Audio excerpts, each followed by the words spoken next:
I never should have taken that overnight delivery job. It was supposed to be easy money, drive medical supplies from Phoenix to a small clinic in rural Nevada. The GPS said 4 hours, straight shot through the desert. What could go wrong? Everything started normal enough. I loaded my Honda Civic with the insulated boxes, grabbed some energy drinks, and hit the road around 11 p.m.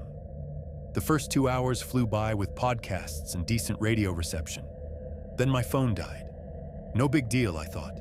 I knew the general direction, and there were signs. But as I drove deeper into nowhere, the signs became fewer. The road narrowed to barely 2 lanes with no shoulder, just endless desert on both sides. That's when I noticed the headlights behind me. At first, I didn't think much of it. Another late-night traveler, probably. But after 20 minutes, they were still there. Same distance. Never getting closer, never falling back. I slowed down. They slowed down. I sped up. They sped up. My heart started pounding. I tried to tell myself I was being paranoid, but something felt wrong. Who else would be out here at 2 a.m. matching my every move? I decided to test it. At the next turn, I pulled over and pretended to check my tire. The headlights stopped too, about a quarter-mile back. Just sitting there, waiting. When I got back in and continued driving, they followed. My hands were sweating on the steering wheel now. I kept glancing in the rearview mirror, trying to make out the vehicle, but all I could see were those 2 bright lights piercing the darkness.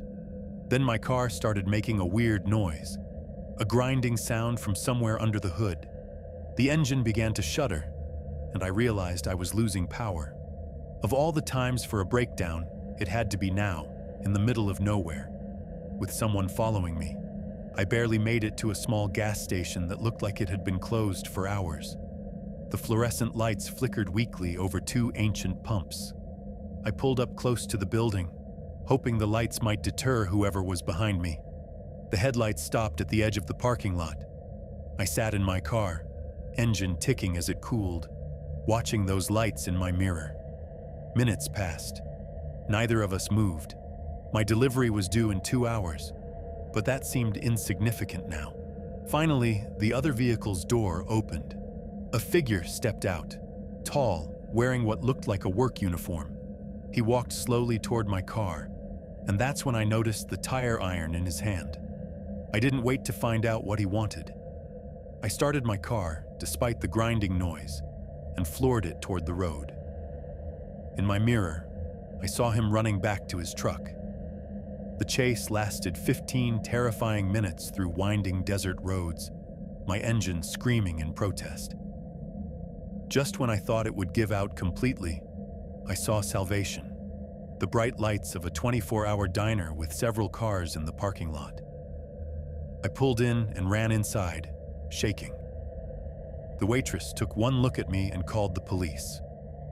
They never found the truck, but when I went back for my car the next morning, all my medical supplies were gone. The boxes had been cut open with something sharp, contents scattered across the passenger seat. I quit the delivery job that same day.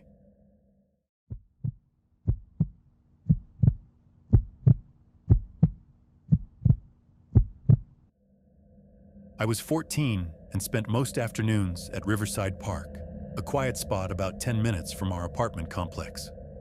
Mom worked late shifts at the hospital, and Dad was always traveling for work, so I'd grab my sketchbook and headphones and claim the same weathered picnic table by the duck pond.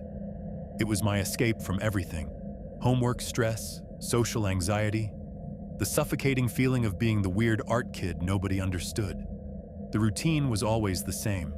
I'd sit facing the water, back to the walking path, sketching the ducks and trees while music drowned out the world. Safe in my bubble. That Tuesday started like any other. October air crisp enough to see my breath, orange leaves floating on the dark water. I was halfway through drawing a mallard when something made me glance over my shoulder. There he was, older guy, maybe 60s, sitting on a bench about 50 yards away. Gray jacket, baseball cap pulled low, and a camera with a massive telephoto lens pointed directly at me. The moment our eyes met, He lowered the camera and pretended to look at something else. My stomach twisted, but I told myself I was being paranoid. Maybe he was photographing the ducks behind me. Wildlife photographers came here sometimes. I turned back to my sketch, but my hands were shaking now. Every few minutes, I'd steal another look. He was still there, still watching. When I finally packed up to leave, he was gone. The next day, I chose a different table on the opposite side of the pond. 20 minutes in, there he was again. Same bench, same camera, same intense stare. This time when I looked, he didn't look away. He just sat there, motionless, lens trained on me like I was some exotic animal. My heart hammered as I shoved my art supplies into my backpack. I walked fast toward the park exit, sneaking glances back.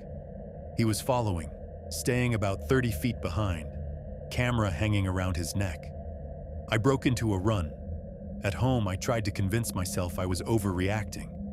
Lots of people used the park. It was probably just coincidence. But when I went back Thursday, different time, different entrance, he was there within 10 minutes. This time he'd positioned himself closer, maybe 20 yards away. That's when I noticed the notebook. Between photos, he'd scribble something down. Notes. About me. About what I was doing. What I was wearing. How long I stayed. I couldn't focus on drawing anymore. My hands trembled as I pretended to sketch, hyper-aware of every click of his camera shutter. The sound seemed to echo across the water, each snap making my skin crawl. When I got up to leave, he stood too. This time I didn't run. I walked deliberately toward the main road where there were cars and witnesses, my phone clutched in my sweaty palm. He followed at his usual distance until I reached the sidewalk, then melted back into the park like smoke. That night, I told Mom. She went pale and immediately called the police. They said without direct threats or contact, there wasn't much they could do, but they'd increase patrols in the area. I didn't go back to the park for a week. When I finally returned, different day, different time. Mom's pepper spray hidden in my jacket pocket. I thought maybe he'd moved on to some other target. The bench where he usually sat was empty. I allowed myself to relax, settling at my old table by the pond. For 20 blissful minutes, I lost myself in drawing again. Then I heard the camera shutter. Not from behind me this time, from the trees to my left, much closer than before. Hidden in the shadows between the oak trunks, telephoto lens poking out like the barrel of a rifle. Our eyes met through the viewfinder. This time he smiled. I ran faster than I'd ever run in my life, my sketchbook forgotten on the picnic table. Behind me, I could hear footsteps on the gravel path getting closer. I didn't stop running until I reached our apartment building and slammed the door behind me. The next morning, Mom found my sketchbook on our welcome mat. Every single page had been photographed. I could tell because they were slightly warped, like they'd been pressed flat under bright lights. Tucked inside the back cover was a note in cramped handwriting. "You draw beautifully. I have been watching you improve." We moved apartments 3 weeks later.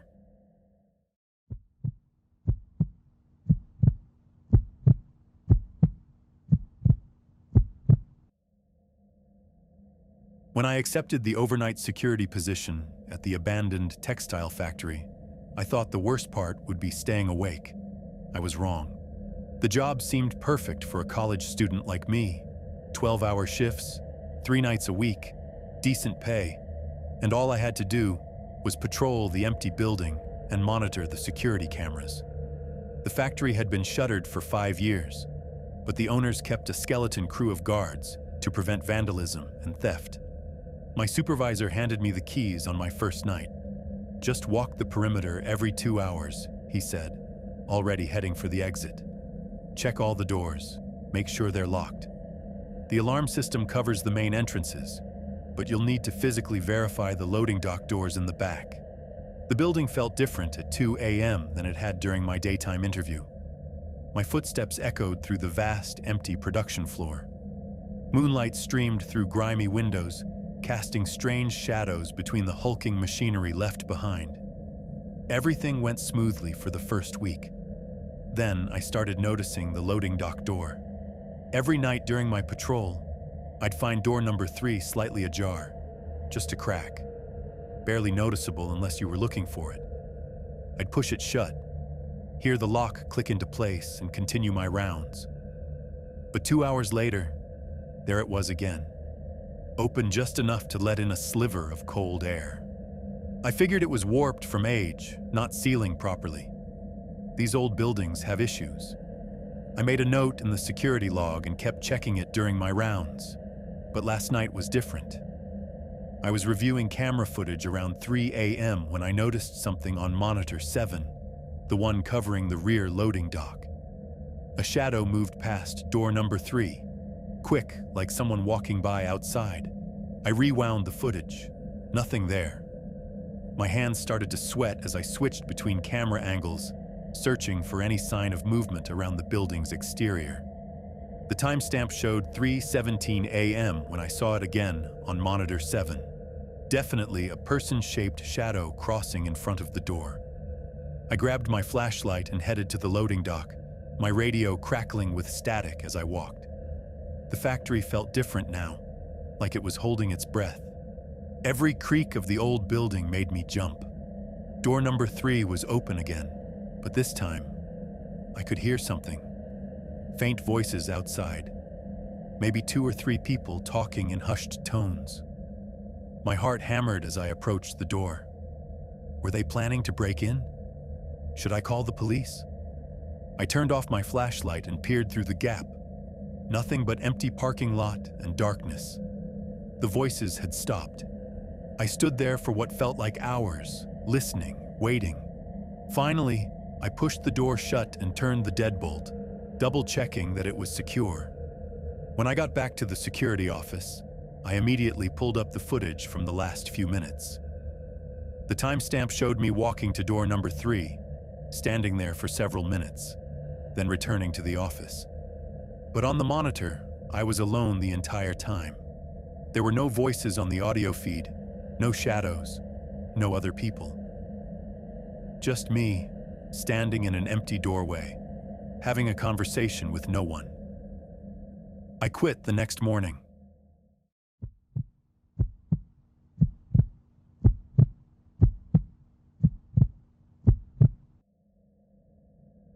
My girlfriend and I had been hiking Oregon's Cascade trails for years, but this remote waterfall was new territory. The online forums promised a hidden gem, crystal clear pools, and minimal crowds. Perfect for our anniversary weekend. The trailhead looked legitimate enough. Official signs, maintained paths, even a small ranger station that appeared recently abandoned. What bothered me was the silence. No other cars, no day hikers heading back, just us and the towering Douglas firs. 3 miles in, we reached a fork. The main trail curved left toward what should have been the waterfall, but there was also a newer path, recently cleared branches, fresh boot prints in the mud. A small wooden sign read, "Scenic Route, 0.8 miles. My girlfriend wanted to take the shortcut. I hesitated. Something felt off about those boot prints. They were too uniform, too deliberate, like someone had been walking the same route repeatedly. We took the shortcut anyway. The path wound through dense undergrowth before opening into a small clearing. That's when I noticed the camping gear. A military surplus tent, barely visible through the trees. Clothes hanging from branches. The kind of setup that screamed long-term occupancy in a place where camping wasn't allowed. "We should head back," I whispered. But my girlfriend was already photographing the waterfall beyond the clearing.